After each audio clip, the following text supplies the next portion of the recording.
जय हिंद दोस्तों, राम राम। क्या हाल चाल है। फाइनली बैंक निफ्टी बेरिश हो गया है। ये बात हमें कैसे पता चलती है? ये बात हमें पता चलती है मार्केट में इस क्रिएट होती हुई विंडोज़ से। ये जो विंडोज़ आप देख रहे हैं, ये विंडो हमें इस बात को बता रही है कि मार्केट सच में बेरिश है। और कितना बेरिश है, ये इतनी बड़ी बड़ी जो गैप क्रिएट हो रहे हैं इनसे आप समझ सकते हैं।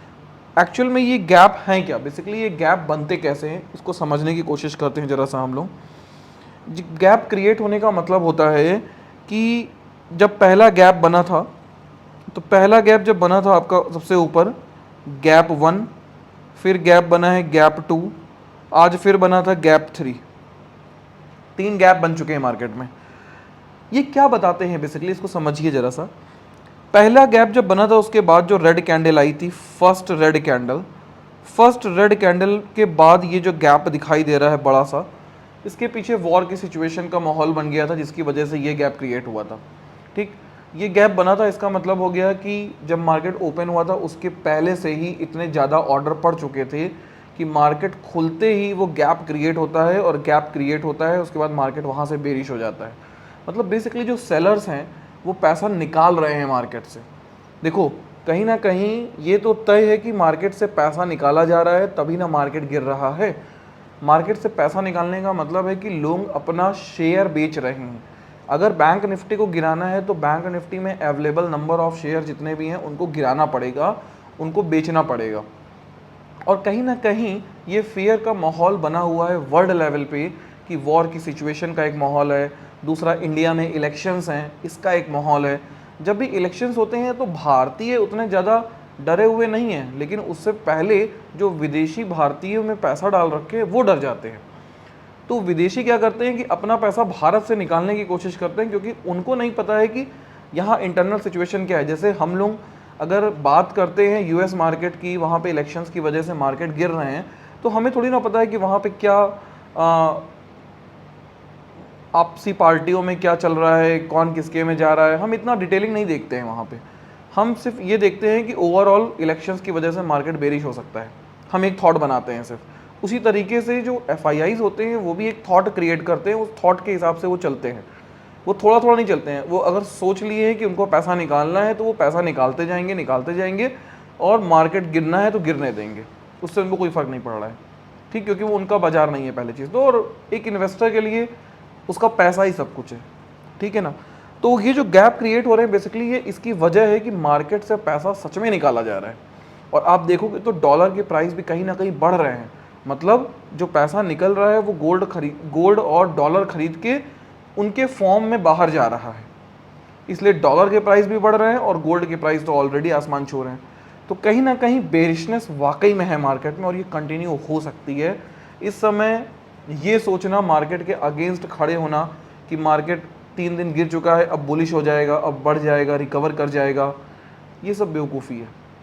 और पहले से प्रेडिक्शन करना तो मैं कभी सजेशन नहीं देता हूँ कि पहले से कोई प्रेडिक्शन कीजिए। हम लोग जो डिस्कशंस करते हैं, हम लोग एक लेवल्स को डिस्कशन करते हैं कि मार्केट किस जगह पर आके उसको दिक्कत हो सकती है, उस चीज़ को हम बताने की कोशिश करते हैं। अब 3 गैप क्रिएट हो चुके हैं, ठीक, और मार्केट देखा जाए तो अपने हाई से नीचे आ गया है, लेकिन बहुत नीचे आ गया ये कहना गलत होगा, थोड़ा नीचे आ गया है।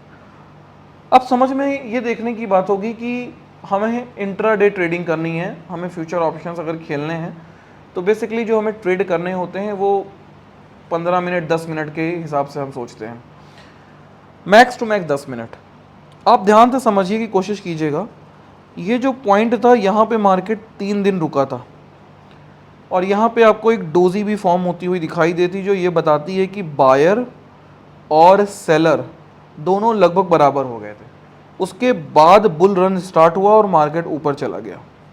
ठीक, तो ये जो एक ऐसा पॉइंट था 47,500 का, इस पॉइंट पर मार्केट आके थोड़ा देर रुका था, 2-3 दिन, उसके बाद मार्केट बुल रन वापस से स्टार्ट किया था। मतलब देखा जाए तो कार आगे जा रही थी, कुछ देर रुकी, फिर ऊपर चली गई।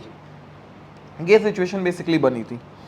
तो जिस पॉइंट पे कार रुकी थी हो सकता है कि कुछ समय वापसी में भी रुके और फिर ये ट्रेंड कंटिन्यू हो जाए, या फिर हो सकता है कुछ समय के लिए ट्रेंड ऊपर चला जाए। ये दोनों ही पॉसिबिलिटीज़ हैं, एक डायरेक्शन में सोचना गलत होगा। हाँ, मैं आपको ये ज़रूर समझा सकता हूँ कि ये जो जिस पॉइंट पे खड़ा है और उसके पहले इनके बीच में एक गैप क्रिएट है, और गैप का जो लोअर पार्ट है वो इस समय बिहेव कर रहा है एज अ सपोर्ट।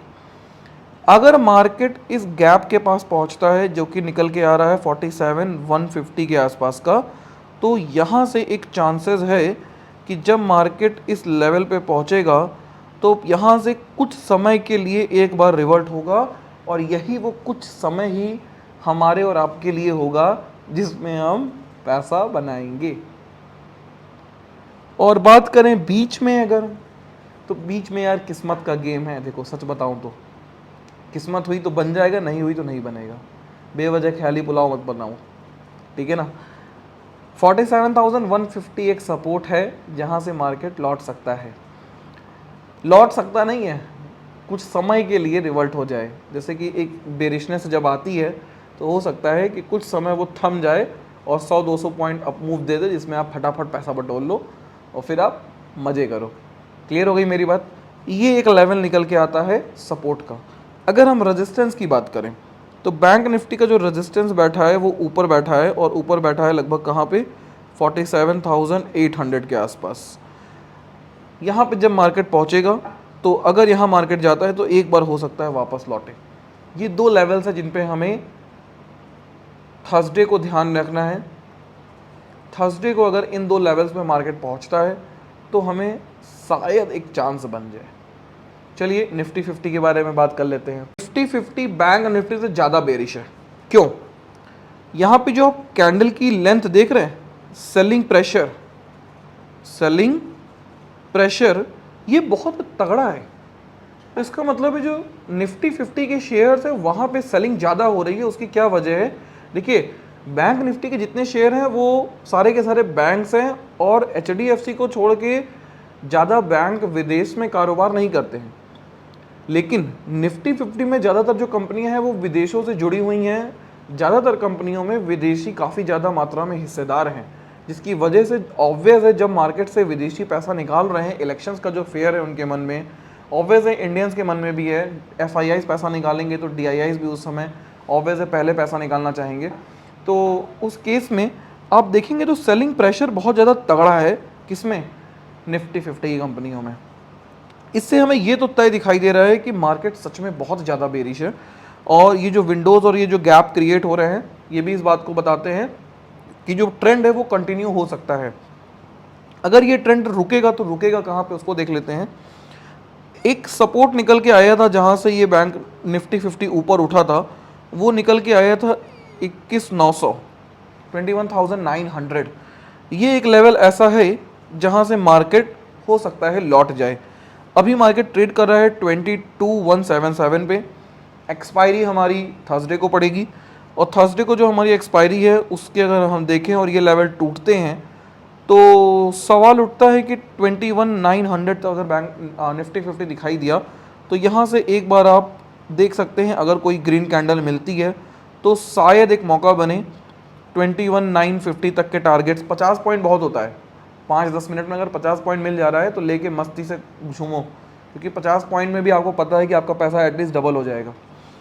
ये एक लेवल है जहाँ पे सपोर्ट हम देखने को मिल सकता है 21,900, और अगर ये सपोर्ट नहीं मिलता है तो क्या पॉसिबिलिटीज़ निकल के आ रही हैं। अगर ये सपोर्ट ब्रेक हो गया सपोज दैट, तो यहाँ पे जो डोजी बन रही है, ये डोजी आपको दिखाई दे रही है, इस डोजी पे आके मार्केट को रुक जाना चाहिए और इट्स बिकम 21,750 के आसपास।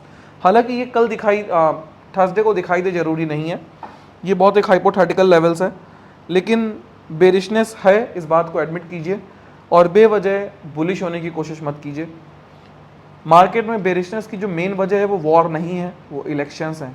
तो आज की सेवा यहीं समाप्त करते हैं। अगर आपको ये वीडियो पसंद आई होगी तो please like and subscribe my channel. Thank you so much. कोई भी कमेंट हो, कोई भी बात हो तो प्लीज़ कमेंट कीजिए, मैं ज़रूर आपके कमेंट पढ़ूंगा। Thank you so much.